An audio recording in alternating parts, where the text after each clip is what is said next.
আবারও সীমান্ত হত্যা, লালমনিরহাটে বিএসএফ এর গুলিতে যুবক নিহত। ব্রাহ্মণবাড়িয়ায় প্রাণ হারানো নবীর ও মুরসালিনের পরিবারে থামছেই না আহাজারি।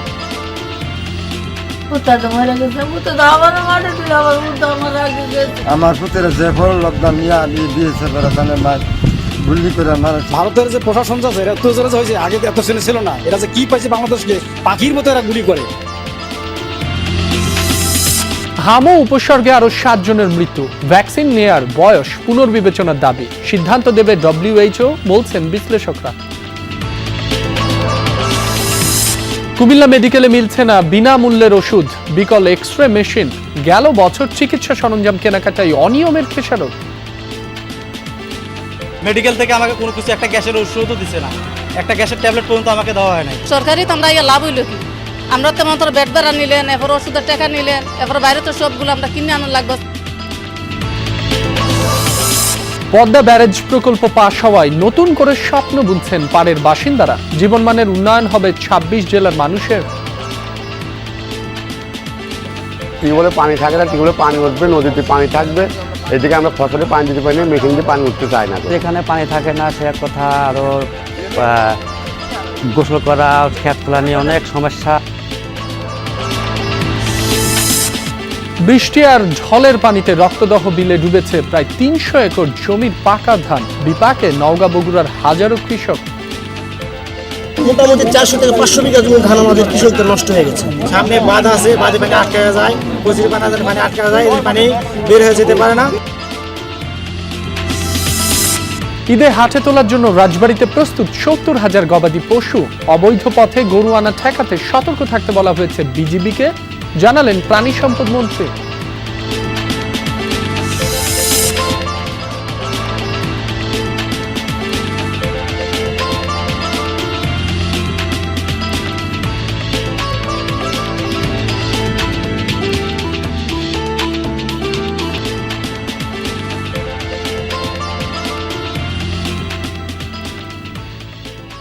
আমন্ত্রণ বিরতিহীন সংবাদ সারা দেশে, আপনাদের সঙ্গে আছি মাসুম রাব্বি। এতক্ষণ শিরোনাম দেখছিলেন। লালমনিরহাটের হাতিবান্ধা সীমান্তে বিএসএফ এর গুলিতে এক বাংলাদেশি যুবক নিহত হয়েছেন। ভোরে উপজেলার আমঝোল এলাকার বনচৌকি সীমান্তে এই ঘটনা ঘটে। নিহত যুবকের নাম মোহাম্মদ খাদেমুল। বিজিবি জানায় ভোরে খাদেমুল সহ আরো কয়েকজন সীমান্তবর্তী এলাকায় যান। এ সময় বিএসএফ সদস্যরা তাদের লক্ষ্য করে গুলি ছোড়ে। গুলিবিদ্ধ হন খাদেমুল। গুরুতর আহত অবস্থায় তাকে উদ্ধার করে হাসপাতালে নিলে চিকিৎসাধীন অবস্থায় মারা যান খাদেমুল। এ ঘটনায় ভারতীয় সীমান্তরক্ষী বাহিনীর সাথে কোম্পানি পর্যায়ে পতাকা বৈঠক করেছে বিজিবি। ভারতের যে প্রশাসন আছে এরা তো হয়েছে, আগে এত শ্রেণী ছিল না। এরা যে কি পাইছে বাংলাদেশকে পাখির মতো এরা গুলি করে। ছেলেটা জাল দিয়ে ঝাঁকি জাল দিয়ে মাছ মারতে গেছে, মাছ মারার সময় একটু ভারতের সীমান্তের কাছে গেছে, তখন তারা গুলি করছে। বাংলাদেশ ভারত সীমান্তে হত্যা, অনুপ্রবেশ কিংবা পুশিন কোনোটিই এখন আর নতুন সংবাদ নয়। সম্প্রতি কসবা বর্ডারে বিএসএফ এর গুলিতে প্রাণ গেছে 2 যুবকের। থামছেই না স্বজনদের আহাজারি। সীমান্ত এলাকায় চাষাবাদ কিংবা মাছ ধরতে গেলেও অনেক সময় গুলি চালায় ভারতীয় সীমান্তরক্ষী বাহিনী। এদিকে থামানো যাচ্ছে না চোরা কারবারিদের দৌরাত্ম্য। অভিযোগ আছে দুপক্ষের সীমান্তরক্ষী বাহিনীকে ম্যানেজ করে চলে চোরাচালান কার্যক্রম। বিজিবির দাবি, কঠোর নজরদারির পরও ঠেকানো যাচ্ছে না চোরাচালান। বাংলাদেশ ভারত সীমান্তের আখাউড়া, কসবা ও বিজয়নগর এলাকায় এই দৃশ্য নিত্যদিনেরই বলা চলে। ওপার থেকে আসছে মাদকসহ ভারতীয় বিভিন্ন পণ্য। ব্রাহ্মণবাড়িয়ার 3 উপজেলাকে মাদক এবং চোরাচালানের প্রধান ট্রানজিট হিসেবে ব্যবহার করে থাকে চোরাকারবারীরা। স্থানীয়রা বলছেন 2 দেশের সীমান্তের বেশ কিছু স্থান অরক্ষিত। সন্ধ্যা নামতেই সক্রিয় হয়ে ওঠে অপরাধী চক্র। এরপর চলে দেদারসে মালামাল পারাপার। এই কাজে নিয়োজিত শ্রমিকদের পণ্য আনার বিনিময়ে দেয়া হয় 500 থেকে 1000 টাকা। সেই সাথে বিভিন্ন পক্ষকে ম্যানেজও করা হয়। লোকজন যারা আজকে এই সীমান্তে হত্যার শিকার হচ্ছে, তারা কিন্তু সবাই একটা নির্দিষ্ট একটা টাকার জন্য তারা লেবারের কাজ করে। চোরাকারবারীরা অনেক সুযোগ সন্ধানে থাকে, রাতের আধারে তারা ওই পার থেকে এই মাল এবং মাদক দ্রব্য নিয়ে আসতেছে। ব্রাহ্মণবাড়িয়া, পূর্বাঞ্চল, কসবা, আখাউড়া, বিজয়নগর, এগুলা এই সীমান্ত বর্ডার গুলা অরক্ষিত এবং এগুলা হচ্ছে চোরাকারবারি এবং মাদকের ট্রানজিট পয়েন্ট। গেল ৮ মে রাতে সীমান্তে গুলিবিদ্ধ হন মোরসালিন ও নবীর হোসেন। তাদেরকে ক্যাম্পে নিয়ে যায় ভারতীয় সীমান্তরক্ষী বাহিনীর সদস্যরা। সেখানেই মৃত্যু হয় তাদের। পরে পতাকা বৈঠকের মাধ্যমে মরদেহ ফিরে আনা হয়। আমার হাতে কেমনে চলা কই রাহাম হুতা তো মরে গেছে, হুতা তো আমার মাঠে দিল, আবার হুতা আমার আগে গেছে, বর্ডারে গেছিল, গেছে বোধে গ্যাস মাইরা লাইছে। আমার পুতের যে ফল লকডাউন নিয়ে আমি বিএসএফ এর তানে মাই গুলি করে মারাছে, আমি ন্যায় বিচার চাই। সীমান্ত এলাকায় বর্ডার গার্ড বাংলাদেশ এবং পাকিস্তানে পুলিশের নিয়মিত অভিযান চলমান রয়েছে। প্রায় মাদক, শাড়ি, কসমেটিক্স সহ নানা পণ্য জব্দ করা হচ্ছে। তবুও চোরাকারবারীদের দৌরত্ব কমছে না কোনোভাবেই। আমরা আমাদের দায়িত্বপূর্ণ এলাকার মধ্যে যে সকল এলাকা বেশি ঝুঁকিপূর্ণ আমরা এগুলো চিহ্নিত করেছি। এ সকল এলাকায় আমরা আমাদের জনবল বৃদ্ধি করেছি। চোরাচালান যারা করছে তাদেরকে আমরা গ্রেপ্তার করছি এবং চেষ্টা করছি। নিহত 2 বাংলাদেশির কবর জিয়ারত করতে গিয়ে এনসিপির মুখ্য সমন্বয়ক নাসিরউদ্দিন পাটোয়ারি ক্ষোভ প্রকাশ করেন। বলেন, চোরাকারবারিতে জড়িত মূল হোতারা থাকে আড়ালে, আর গুলি খেয়ে মারা যায় দরিদ্র মানুষগুলো। সরকার ভারতের কাছে নতজানু হয়ে আছে। দ্বিতীয়ত বিষয় হলো স্বরাষ্ট্র মন্ত্রণালয়ের অনেক ব্যক্তিবর্গই হলো এই মাদক ট্রাফিকিং, সীমান্ত খুন এগুলোর সাথে জড়িত। সীমান্তে কঠোর নজরদারির পাশাপাশি বেকার যুবকরা যেন টাকার লোভে ভুল পথে পা না বাড়ায়, সেই লক্ষ্যে কর্মসংস্থান বৃদ্ধির দাবি সচেতন মহলের। রাহিম সারোয়ার, যমুনা নিউজ। হামো উপসর্গে মৃত্যু থামছেই না। গত 24 ঘন্টায় হামো উপসর্গে আরো 7 জনের মৃত্যু হয়েছে। নতুন শনাক্ত হয়েছে 1518 জন। ময়মনসিংহ মেডিকেলে নতুন রোগী ভর্তি হয়েছেন 24 জন। চিকিৎসা শেষে বাড়ি ফিরেছেন 17 জন। চিকিৎসাধীন রয়েছেন 102 জন রোগী। এছাড়া রাজশাহী, বরিশাল, খুলনা ও চট্টগ্রাম বিভাগের বিভিন্ন হাসপাতালেও রোগীর ভিড় রয়েছে। কোথাও কোথাও আইসোলেশন ওয়ার্ডের শয্যা সংকটে বারান্দায় রেখেও রোগীদের চিকিৎসা দেওয়া হচ্ছে। এতে ভোগান্তি পোহাতে হচ্ছে রোগী ও স্বজনদের। বাড়ছে সংক্রমণ ঝুঁকিও। হামে আক্রান্তদের 77 ভাগই টিকা পায়নি, আর মারা যাওয়া শিশুদের অর্ধেকেরই টিকা নেয়ার বয়স হয়নি। এ তথ্য স্বাস্থ্য অধিদপ্তরের। সেক্ষেত্রে প্রশ্ন উঠেছে, হামের টিকা নেয়ার বয়স 9 মাস থেকে আরো কমানো হচ্ছে না কেন? স্বাস্থ্য অধিদপ্তর বলছে, বয়স কমানোর বিষয়টি নির্ভর করছে বিশেষজ্ঞ কমিটি ও বিশ্ব স্বাস্থ্য সংস্থার ওপর। ছোট্ট শরীর, কাতর মুখ, ক্লান্ত চাহনি, এতটুকু বয়সেই এক ভাইরাসের বিরুদ্ধে যুদ্ধ তাদের। দেশের হাসপাতালগুলোর শিশু ওয়ার্ডে যেন থমকে গেছে সময়। মায়েদের প্রতিটা মুহূর্ত উদ্বেগ, উৎকণ্ঠার। সরকারি তথ্যেই দেশে হাম আক্রান্ত 60,000-এর বেশি। টিকার বাইরে ছিল বেশিরভাগ। কারো টিকা নেয়ার বয়স হয়নি, কেউ বা আবার কোনো কারণে টিকা পায়নি। ফলাফল এক মহা দুর্যোগের মুখে স্বাস্থ্য খাত। মিজলসে 2026-এ এসে শিশু মৃত্যু, এটা আমি স্পষ্টভাবে বলতে চাই, it's a shame to myself, is shame to our health, is shame to the entire nation. হ্যাঁ, কিন্তু দুর্ভাগ্যজনক হলো যে এই শেমের জন্য আমরা দায়ী না। হাম কেড়ে নিয়েছে 400-র বেশি শিশুর প্রাণ। তাদের মধ্যে নিশ্চিত হামে মৃত্যুর 60 জনের তথ্য বিশ্লেষণ করেছে স্বাস্থ্য বিভাগ। এতে দেখা যায় অর্ধেক শিশুর বয়স 9 মাসের কম, অর্থাৎ টিকা নেয়ার বয়স হয়নি তাদের। হাসপাতালে ভর্তি হওয়ার একদিনের মধ্যেই মৃত্যু হয়েছে 25 ভাগের। অর্ধেক শিশুকে ঢাকায় রেফার করেও বাঁচানো যায়নি। এই যে মৃত্যু কমছে না, হ্যাঁ, এটা নিয়ে আমরা এখন থেকে বেশি কনসার্ন।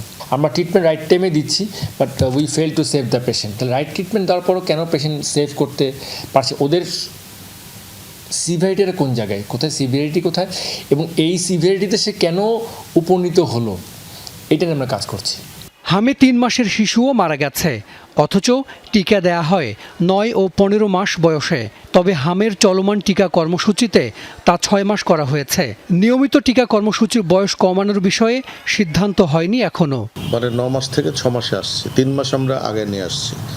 এখন এরও নিচে আমরা যাব কিনা, এটা আসলে এটা একটা শুধু আমাদের ভেতরে না, এটা আন্তর্জাতিকভাবেও আমাদের বিভিন্ন সংস্থা, এক্সপার্ট গ্রুপ, তাদের সাথে কথা বলে আমাদের এটা ঠিক করতে হবে। স্বাস্থ্য বিভাগ মনে করে টিকা দেওয়ার মাধ্যমে হার্ড ইমিউনিটি অর্জন হলে তা যে কোনো বয়সের মানুষকেই সুরক্ষা দেবে।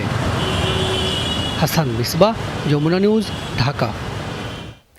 টাঙ্গাইলের ভুয়াপুরে 1 মাস বয়সী শিশুকে নিয়মিত টিকার বদলে 2 ডোজ জলাতঙ্কের টিকা দেওয়ার ঘটনায় 3 সদস্যের তদন্ত কমিটি গঠন করা হয়েছে। দুপুরে বিষয়টি নিশ্চিত করেন সিভিল সার্জন। কমিটিকে 7 দিনের মধ্যে তদন্ত প্রতিবেদন জমা দিতে বলা হয়েছে। এর আগে গতকাল দুপুরে উপজেলা স্বাস্থ্য কমপ্লেক্সে এই ঘটনা ঘটে। শিশুটির পরিবার জানায় 1 মাস বয়সী ফাতিহাকে নিয়মিত টিকা দিতে উপজেলা স্বাস্থ্য কমপ্লেক্সে নেওয়া হয়। সেখানে শিশুটিকে 2 ডোজ র্যাবিসের ভ্যাকসিন পুশ করে স্বাস্থ্য পরিদর্শক মোহাম্মদ কাইয়ুম। পরে স্বজনরা বিষয়টি নিয়ে জিজ্ঞাসা করলে ভুলবশত হয়েছে বলে দুঃখ প্রকাশ করেন অভিযুক্ত কাইয়ুম। কুমিল্লা মেডিকেলে প্রায় 24 কোটি টাকার ওষুধ ও চিকিৎসা সরঞ্জাম কেনাকাটায় অনিয়মের অভিযোগ ওঠে গেল বছর। সেই অনিয়মের খেসারত দিচ্ছেন বর্তমানে চিকিৎসা নিতে আসা হাজারো রোগী। নেই জরুরি ওষুধ, বিকল এক্স-রে মেশিন, ফিল্ম না থাকায় বন্ধ এমআরআই মেশিনও। অভিযোগ উঠেছে অনৈতিক সুবিধা আদায়ে কেনা সেই ওষুধ নিয়ম না মেনেই সরবরাহ করা হয়েছে দেশের বিভিন্ন হাসপাতালে। কুমিল্লা সহ আশপাশের 6টি জেলার মানুষের চিকিৎসা সেবার একমাত্র ভরসাস্থল কুমিল্লা মেডিকেল কলেজ হাসপাতাল। প্রতিদিন এখানে চিকিৎসা নিতে আসেন হাজারেরও বেশি রোগী। তবে গেল 2.5 মাস ধরে হাসপাতালটিতে নেই প্রয়োজনীয় ওষুধ, নেই জরুরি চিকিৎসা সরঞ্জামও। বিকল এক্স-রে মেশিন, ফিল্ম না থাকায় বন্ধ এমআরআই মেশিনটিও। রোগী ও স্বজনদের অভিযোগ, ওষুধ, চিকিৎসা সরঞ্জাম সবই কিনতে হচ্ছে বাইরে থেকে। মেডিকেল থেকে আমাকে কোনো কিছু একটা গ্যাসের ওষুধও দিচ্ছে না, একটা গ্যাসের ট্যাবলেট পর্যন্ত আমাকে দেওয়া হয় নাই। সম্পূর্ণ বাইরে কেনা লাগবে। এক্স-রে করাইছি, এখানে এক্স-রে 2টা এক্স-রে 400 টাকার এক্স-রে সরকারি ফি। সরকারি তো আমরা লাভ হইল কি? আমরা তেমন তোর বেড ভাড়া নিলেন, এরপর ওষুধের টাকা নিলেন, এরপর বাইরে তো সবগুলো আমরা কিনে আনার লাগবে। জীবন রক্ষাকারী ওষুধ ও চিকিৎসা সরঞ্জাম না থাকার কথা স্বীকার করেন হাসপাতালের তত্ত্বাবধায়ক। জানান বাজেট স্বল্পতার কথা। সবশেষ 6 মে ওষুধের স্টোর কিপারের স্বাক্ষরিত একটি তালিকা আসে যমুনার হাতে। সেখানে দেখা যায় 20টি জীবন রক্ষাকারী ওষুধের মধ্যে 13টিই নেই। এমআরআই কোনো ফিল্ম নেই, যে আজকে একদম শেষ হয়ে গেছে। এটা একটা বড় জিনিস, কিন্তু বুঝতে পারছেন, এমআরআই ফিল্মটা নাই, অ্যানাস্থেসিয়ার কোনো ওষুধ নাই। এদিকে গেল অর্থ বছরে কুমিল্লা মেডিকেল কলেজ হাসপাতালে নন ইডিসিএল অর্থাৎ এমএসআর গ্রুপে প্রায় 24 কোটি টাকার ওষুধ সরঞ্জাম কেনাকাটায় অনিয়মের সংবাদ প্রচার হয় যমুনা টেলিভিশনে। পরে প্রাথমিক তদন্তে তার প্রমাণ পায় দুদক। সে সময় অতিরিক্ত চাহিদা দেখিয়ে প্রায় 2 কোটি টাকায় কেনা 9 লাখ অ্যাটোবাস্টেটিন 20 mg ট্যাবলেটের মধ্যে মজুদ আছে 2,67,400। প্রশ্ন ওঠে, তাহলে বাকি প্রায় 6.5 লাখ ওষুধ কি রোগীরা পেয়েছেন? আর্থিক অনিয়ম তো এটা বলা যাবে না, কারণ হচ্ছে কেনা তো হয়েছে, জিনিস কেনা হয়েছে। তাহলে প্রয়োজনীয় জিনিস না কিনে আপনারা কম প্রয়োজনীয় জিনিসটা কেন? হ্যাঁ, এটা একটু ভুল হয়ে গেছে। যে তো এটা অবশ্য যে মেয়াদ আছে তো 27 সাল পর্যন্ত, আমরা অন্য বছর না কিনে এটা সমন্বয় করতে পারবো। শুধু কেনাকাটায় নয়, অভিযোগ উঠেছে হাসপাতালের জন্য কেনা ওষুধ নিয়ম না মেনে সম্প্রতি ওএসডি হওয়া পরিচালক মাসুদ পারভেজ কুমিল্লা জেনারেল হাসপাতাল সহ বিভিন্ন জেলার হাসপাতালে পাঠিয়ে দেয়। এতে তীব্র ওষুধ সংকট দেখা দিয়েছে কুমিল্লা মেডিকেলে। তবে বিষয়টি দ্রুত সংসদে উপস্থাপন করে সমাধানের আশ্বাস দিয়েছেন স্থানীয় সংসদ সদস্য। কুমিল্লা মেডিকেল কলেজ ধ্বংস করে ফেলেছে সোফার ট্রিটমেন্ট ইজ কনসার্ন। এই ব্যাপারে সর্বোচ্চ পর্যায়ে তদন্তের জন্য আমার লেভেলে যত পরিধি আছে, যত পর্যায়ে আছে, আমি সেখানে উত্থাপন করব। বিশেষজ্ঞ চিকিৎসকদের সাথে কথা বলে জানা যায় অ্যাটোবাস্টেটিন 20 mg ট্যাবলেটের চাহিদা অত বেশি নয়, সবচেয়ে বেশি চাহিদা 10 mgর। বর্তমানে সরবরাহ আছে 10 mg, আমরা যেটা মানে ক্রয় করি সেটা 10 mg, আর 20 mg আমরা ক্রয় করি নাই। তো আমরা সরবরাহ পেয়েছি যেহেতু 20 mg, আমরা সেটা আশা করি আমাদের চলবে। জেনারেল যদি আমরা বলি 10 মিলিগ্রামটাই আমরা বেশি আসলে লিখি, কারণ হচ্ছে যে দেখা গেছে যে প্রেশারের রোগী যারা আছে তাদেরকে তো বেশি ডোজে আমরা প্রথমে দিই না, অল্প ডোজে দিয়ে দেখি যে তাদেরটা কমে যায় কিনা। স্বাস্থ্য খাতে এসব অনিয়ম আর দুর্নীতির অভিযোগ নতুন নয়। এবার প্রশ্ন, সরকারের কোটি কোটি টাকা ব্যয়ে কেনা ওষুধ কার স্বার্থে ব্যবহার হয় আর এর জবাবই বা কে দেবে? খোকন চৌধুরী, যমুনা নিউজ, কুমিল্লা। রোগীর স্বজনদের দ্বারা শারীরিকভাবে লাঞ্ছিতের অভিযোগে 4 দফা দাবিতে বগুড়া শহীদ জিয়াউর রহমান মেডিকেল কলেজ হাসপাতালে চলছে ইন্টার্ন চিকিৎসকদের কর্মবিরতি। বুধবার রাত 9টা থেকে কর্মবিরতি পালন করছেন ইন্টার্ন চিকিৎসকরা। তাদের অভিযোগ, গতকাল সন্ধ্যায় হাসপাতালের শিশু বিভাগে চিকিৎসাধীন অবস্থায় নিহান নামে এক শিশু মারা যায়। এ নিয়ে স্বজনদের সাথে দায়িত্বরত ইন্টার্ন চিকিৎসকদের হট্টগোল হয়। পরে নিহতর স্বজন এবং ইন্টার্ন চিকিৎসক উভয়ই পরস্পরের বিরুদ্ধে মারধর এবং শারীরিক হেনস্থার অভিযোগ আনেন। এই ঘটনায় দুপুরে হাসপাতালের জরুরি বিভাগের সামনে মানববন্ধন ও বিক্ষোভ সমাবেশ করে ইন্টার্ন চিকিৎসক পরিষদ। হাসপাতালে নিরাপত্তা নিশ্চিত না করা পর্যন্ত এই কর্মবিরতি চলমান থাকবে বলেও হুঁশিয়ারি দেন। এদিকে কর্মবিরতির কারণে সীমাহীন দুর্ভোগে পড়তে হচ্ছে রোগীদের। ঘটনা তদন্তে 3 সদস্যের কমিটি গঠন করেছে হাসপাতাল কর্তৃপক্ষ। আমাদের ব্যাচমেটের গায়ে হামলা করে এবং হাত দেয় এবং সেখানে কয়েকটা মেয়ের সাথে ওদের ধস্তাধস্তি হয়। ইমোশনসকে কন্ট্রোল না করে আপনি কেন ডক্টরের উপর হাত তুলবেন? আর আমাদের দেশে ডক্টরের উপর হাত তোলাটা একদম ছেলে খেলা হয়ে গেছে। ডক্টর সুরক্ষা আইন হিসেবে কাগজে লিখে একটা পাতা পাই, এর বেশি কিছু পাই না। না হলে এই ঘটনাগুলো প্রতিদিন রিপিট হতো না। যদি না আমাদের আসলে কোনো আইন প্রয়োগ করা হতো তাহলে আমরা এই দিন দেখতাম না। অবশেষে নির্মিত হতে যাচ্ছে পদ্মা ব্যারেজ। বুধবার একনেকে প্রায় 35,000 কোটি টাকার প্রকল্পের চূড়ান্ত অনুমোদন দেয়া হয়। দীর্ঘদিনের প্রতীক্ষিত ব্যারেজ নির্মাণের খবরে উচ্ছ্বসিত পদ্মাপাড়ের মানুষ বলছেন, প্রকল্প বাস্তবায়িত হলে 26 জেলার মানুষের জীবনমান উন্নয়ন হবে। বিস্তীর্ণ মাঠের পুরোটা জুড়েই একসময় ফসল ফলাতো কৃষক, অথচ আজ অর্ধেকেরও বেশি বালুর মাঠ। এই চিত্র রাজবাড়ী পাংশার হাবাসপুরে। বহুদিন ধরে এই অঞ্চলের বাসিন্দাদের পদ্মা ব্যারেজ নির্মাণের দাবি ছিল নদী, কৃষি ও জীববৈচিত্র্য রক্ষায়। তারা বলছেন, ফারাক্কা বাঁধের কারণে শুষ্ক মৌসুমে ব্যাপক খরা পরিস্থিতির সৃষ্টি হয়। সে সময় পদ্মার সাথে যুক্ত অন্যান্য নদ নদীর পানিও শুকিয়ে যায়। এতে একদিকে যেমন ব্যাহত হয় সেচ কাজ, অন্যদিকে দেখা দেয় খাবার পানি সংকট। ফারাক্কা ব্যারেজের জন্য পানি থাকে না, যদি পানি থাকে তাহলে টিউবওয়েলে পানি থাকে না, টিউবওয়েলে পানি উঠবে, নদীতে পানি থাকবে। এদিকে আমরা ফসলে পানি দিতে পারি না, মেশিন দিয়ে পানি উঠতে চাই না। এখানে পানি থাকে না সে এক কথা, আরো গোসল করা, খেত খোলা নিয়ে অনেক সমস্যা। এটা বেড়িবাদ দেবে আমাদের জন্য একটা উপকার হয়। শুকনা মৌসুমে বিভিন্ন ছোট ছোট নদী দিয়ে পানি প্রবেশ করায় সেচের ব্যবস্থা করা যাবে এবং এই এলাকা পর্যটন এলাকা তৈরি হয়ে যাবে। অবশেষে আসে সেই মাহেন্দ্রক্ষণ। একনেকে চূড়ান্ত অনুমোদন পায় প্রায় 35,000 কোটি টাকার প্রকল্পটি। প্রকল্পের আওতায় 2.1 কিলোমিটার ব্যারেজটি তৈরি হবে রাজবাড়ীর হাবাসপুর থেকে পাবনা সাতবাড়িয়া পর্যন্ত। দীর্ঘদিনের আকাঙ্ক্ষা পূরণ হওয়ার ঘোষণায় উচ্ছ্বসিত স্থানীয়রা বলছেন, এই প্রকল্প বাস্তবায়ন হলে বাড়তি সেচ সুবিধা পাবে কুষ্টিয়া, ফরিদপুর, যশোর, খুলনা, বরিশাল, পাবনা ও রাজশাহী অঞ্চলের 26টি জেলা। বর্ষাকালে ডুবে যায়, শুকনো মৌসুমে শুকিয়ে যায়। ফারাক্কা যদি না এন্টিব্যাস হয় তাহলে আমাদের এই পাবনা, নগাঁও, রাজশাহী, কুষ্টিয়া, যশোর আমাদের সবারই উপকার হবে। আমার রাস্তাঘাট হবে, তারপরে সকলকে যাতায়াত পারাপার সব কিছু আমাদের ভালো হবে। কারণ আমরা যদি নাও দেখতে পারি আমাদের ছেলে পেলে দেখবে। যে পদ্মা ব্যারেজ বাস্তবায়ন হলে রাজবাড়ী সহ 26টি জেলার মানুষ অভূতপূর্ব আর্থসামাজিক উন্নয়নে অংশীজন হবে। চলতি বছর প্রকল্পের কাজ শুরু হবে। ব্যারেজ নির্মাণ শেষ হবে 2033 সালে। রাহিম সারোয়ার, যমুনা নিউজ। বৃষ্টি আর ঢলের পানিতে রক্তদহ বিল ডুবে গেছে প্রায় 1000 বিঘা জমির পাকা ধান। ক্ষতিগ্রস্ত হয়েছে নওগাঁ ও বগুড়া জেলার অন্তত 2500 চাষি। জলাবদ্ধতার জন্য অবৈধ মাছের ঘের, দূষণ ও খাল সংস্কারের অভাবকে দায়ী করছেন চাষিরা। আরও জানাচ্ছেন সহকর্মী শফিক ছোটন, ছবি তুলেছেন সাব্বির হোসেন। চোখের সামনে ডুবে আছে সোনালী ধান, কষ্টে বুক ফাটে কৃষকের।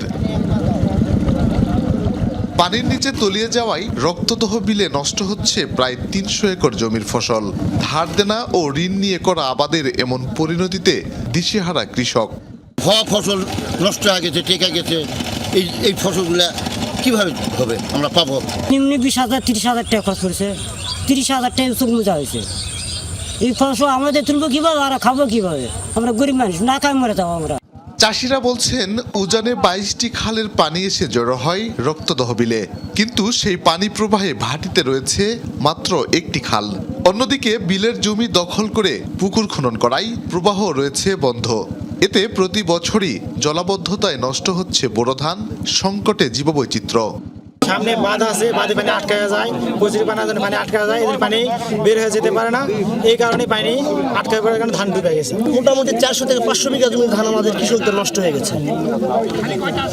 এই ধান পাকে গেছিল নাকি? জি, একদম পাকা ধান আমরা কাটতে পারি না।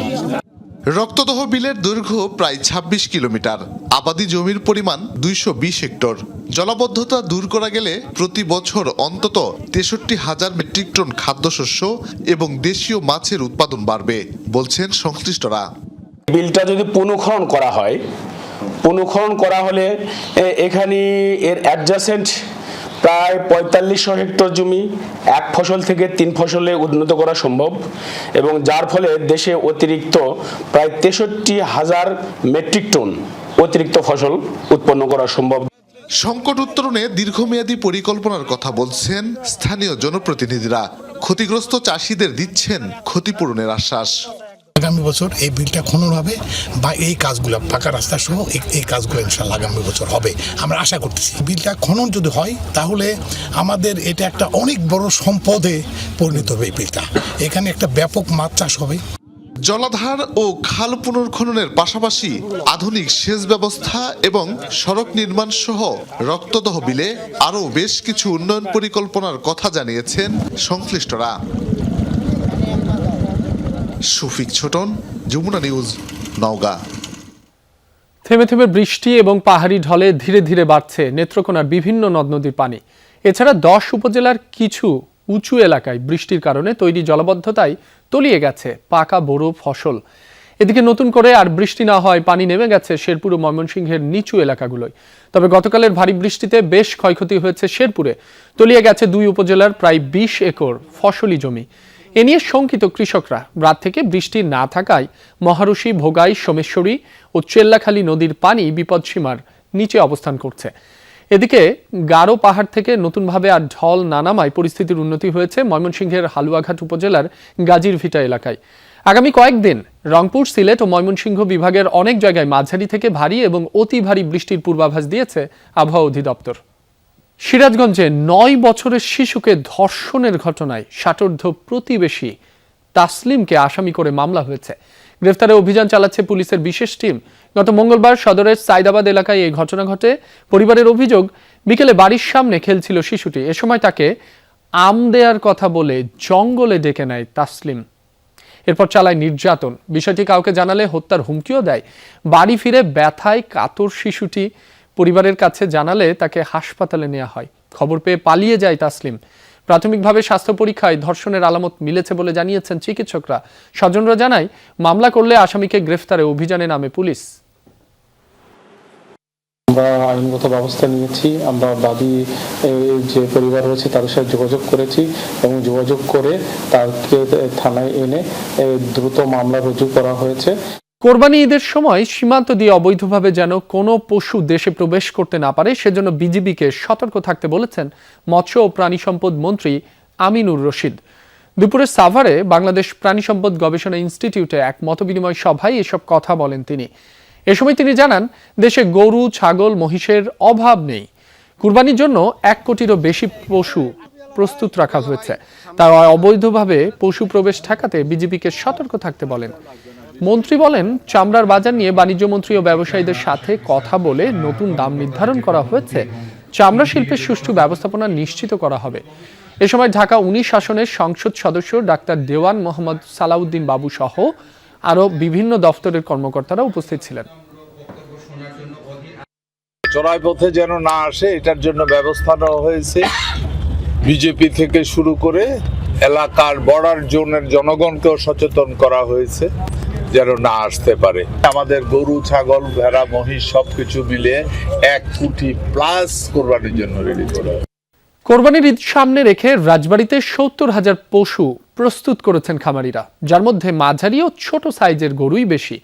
খামারিরা বলছেন, সম্পূর্ণ প্রাকৃতিক খাবার খাইয়ে গরু মোটাতাজা করা হয়েছে।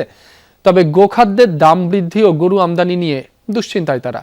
খামারগুলোতে নিয়মিত পশুর স্বাস্থ্য তদারকি করা হচ্ছে বলে জানিয়েছে প্রাণী সম্পদ কর্মকর্তা।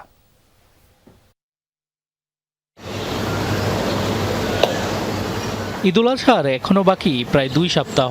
অস্থায়ী হাট বসেনি এখনো, তবে এরই মধ্যে পশু হাটে নেওয়ার জন্য প্রস্তুত খামারিরা। শেষ মুহূর্তে পশু পরিচর্যায় ব্যস্ত রাজবাড়ীর ছোট বড় অন্তত কয়েক হাজার খামারি ও কৃষক।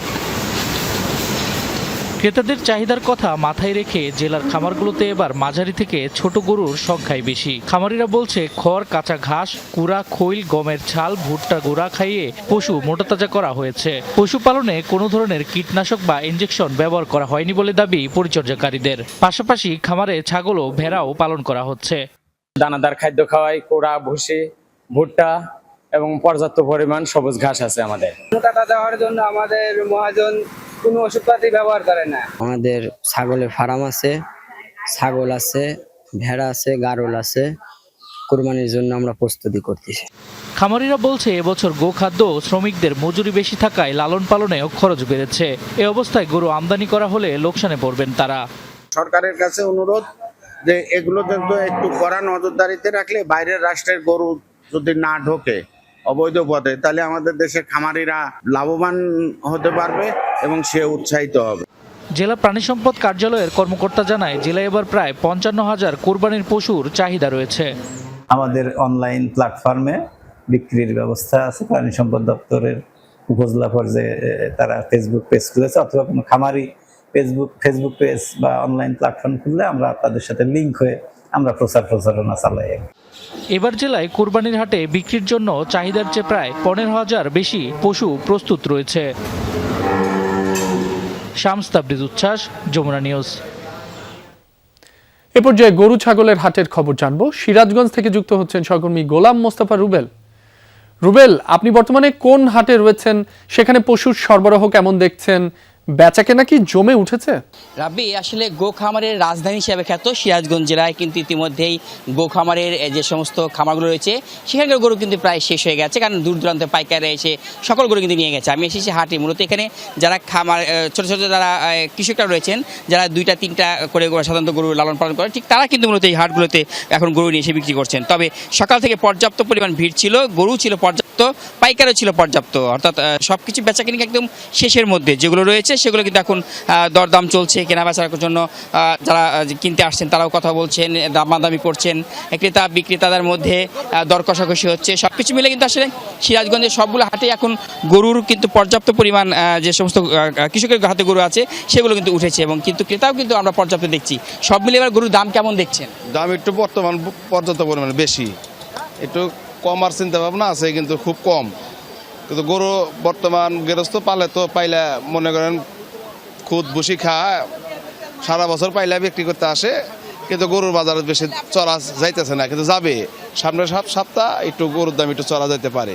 কিন্তু আপনাকে যেমনটা শুনছিলাম যে আসলে গরুর যে মূল্যটি, অর্থাৎ কৃষক বলছেন, যারা খামারিরা রয়েছেন তারা বলছেন যে আসলে তাদের যে পরিমাণ খাদ্যের দাম, সেই খাদ্যের দামের তুলনায় কিন্তু আসলে গরু ওইভাবে তারা লাভ করতে পারছে না। অন্যদিকে যারা ক্রেতা তারাও কিন্তু বলছেন যে অন্য বারের চেয়ে গরুর দাম অনেকটাই বেশি। ক্রেতা বিক্রেতার এই দর কষাকষির মধ্যেই কিন্তু গরুগুলো সেইভাবেই কেনা বেচা হচ্ছে। তবে বড় গরু কিন্তু সংখ্যা খুব কম। আজকে কিন্তু আমরা একটি বড় গরু ওঠেনি, কারণ বড় গরুগুলো সবগুলো কিন্তু আসলে অর্থাৎ পাইকারা যারা আছেন তারা কিন্তু খামার থেকেই সেই গরুগুলো কিনে নিয়ে গেছেন, এবং আগামী হাটে হয়তো বা বড় গরু উঠবে, এবং ছোট যেগুলো আছে, মাঝারি যেগুলো আছে, সেগুলোর চাহিদা কিন্তু আমরা সবচেয়ে বেশি দেখছি, এবং সেগুলো কিন্তু হাটে পর্যাপ্ত পরিমাণ গরু উঠছে। তবে এই যে গরু কেনা বেচা নিয়ে মানুষের মাঝে যে স্বস্তিটা, সেটা হয়তো বা সামনে যদি আর কয়েকটি হাট আছে তখন আরও জমজমাট হয় বলে মনে করছেন এখানকার যারা হাট মালিকরা তারা। রাব্বি, রুবেল, ব্যাপারীরা জানাচ্ছিল যে আগামী সপ্তাহে একটু চড়া দাম উঠতে পারে, সেক্ষেত্রে ভিড় কি এর মধ্যেই আরো বাড়ার সম্ভাবনা রয়েছে কিনা একটু জানাবেন আমাদের। রাব্বি, সেটি কিন্তু অবশ্যই রয়েছে, কারণ যখন আপনি জানবেন যে স্থানীয় যারা রয়েছেন তারা কিন্তু এখন পর্যন্ত গরু তেমন একটি কেনেনি। আজকে যারা কিনছে তারা কিন্তু অধিকাংশ পাইকার যারা রয়েছেন তারা কিন্তু কিনছেন, অর্থাৎ সাধারণ যারা ক্রেতারা রয়েছেন তারা কিন্তু এখন পর্যন্ত, কারণ গরু রেখে তারা কোথায় রাখবে, গরুটি কিনে তাদের রাখতে হবে বেশ কিছুদিন, যেহেতু এখনও ঈদের 10 থেকে 15 দিন, এখন যে 15 দিনের মতো বাকি রয়েছে, সেই 15 দিন কিন্তু গরু লালন পালন করতে হবে। যে কারণে কিন্তু স্থানীয় যারা রয়েছেন তারা কিন্তু এখন পর্যন্ত সেভাবে গরুগুলো কিনছেন না। তারা বলছেন যে যত ঈদ ঘনিয়ে আসবে, দিন যত ঘনিয়ে আসবে, তখন তারা এই গরুগুলো পর্যাপ্ত পরিমাণ কিনবে। তবে পাইকাররা কিন্তু পর্যাপ্ত গরু কিনে তারা ঢাকা, চিটাগাং সহ বিভিন্ন জায়গায় চলে যাচ্ছে, বিশেষ করে বড় বড় গরু কিনে চলে যাচ্ছে চিটাগাংয়ে। এখানে আজকে যে সমস্ত পাইকাররা বড় গরু কিনেছে তারা কিন্তু সবাই গরুগুলো নিয়ে যাবে চিটাগাং, এবং মাঝারি সাইজের গরু যেগুলো রয়েছে সেগুলো যাবে ঢাকায়, এবং ঢাকা এবং চিটাগাং এই দুটি জেলায় কিন্তু সবচেয়ে বেশি গরু আমাদের এখান থেকে যাচ্ছে। সেই সাথে সিলেট সহ বিভিন্ন জেলায় কিন্তু সিরাজগঞ্জের এই গরুগুলোর চাহিদা রয়েছে, কারণ সিরাজগঞ্জে গোখামারের রাজধানী হওয়ার কারণে এখানকার একদম চর অঞ্চলের পর্যাপ্ত পরিমাণ ভালো এবং দেশি খাবার খাওয়াই গরুগুলোকে লালন পালন করা হয়, যে কারণে কিন্তু এই অঞ্চলের গরুর চাহিদা সারা দেশ জুড়ে কিন্তু রয়েছে। সিরাজগঞ্জের এই ভালো গরুর চাহিদা থাকার কারণে কিন্তু পাইকারাও দূর দূরান্ত থেকে আসছেন, এবং তারা কিন্তু গরু কিনছেন, এবং স্থানীয়রাও কিন্তু হয়তো আগামী কয়েক যে হাটটি রয়েছে সেই হাটগুলোর মধ্যে তাদের সমস্তগুলো কিনবে বলে আমরা দেখতে পাচ্ছি। আরো জমে উঠবে সেই দিনগুলোতে হাট। রুবেল, আপনাকে ধন্যবাদ। দর্শক, এই ছিল সংবাদ সারা দেশে।